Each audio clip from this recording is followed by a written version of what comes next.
How do you feel about the fact that OSHA and other regulators in general continue to be targeted by conservatives despite the already apparent weaknesses in the department?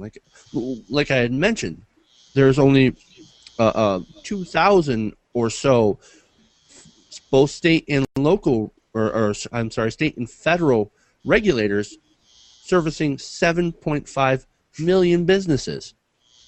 You've pretty much hobbled OSHA. What do you guys think about that?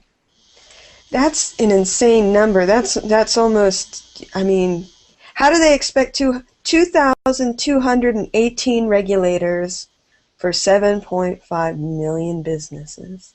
They don't. That's impossible. You can't do it. Exactly. My opinion is that's the point. Daniel, let's go to you.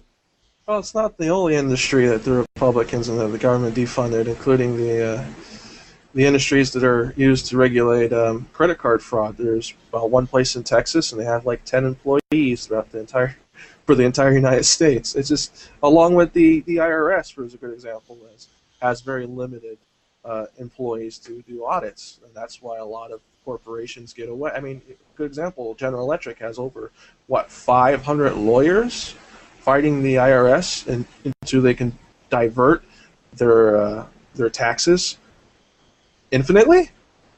Really? It's not the only industry that is underfunded by our government.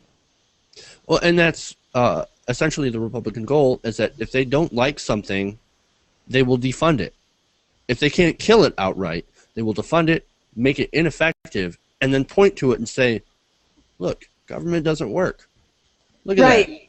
But if it's something that affects them, like, say, air traffic controllers, because senators and congressmen constantly have to make flights back and forth, then, they'll jump right on that bandwagon and make sure that they get funding back for that cause because it affects them. Mm-hmm. The same can be said for those individuals that don't like regulation but complain about welfare fraud and so forth, and disability fraud. Well, you underfunded those industries that would normally investigate and research who's fraudulating the system and who is not. The reason why it's underfunded is because many of these Republicans and Democrats in the House have shares in corporations that provide services for the people that are on welfare or the people that are on disability, such as the scooters and etc. So it's all tied in.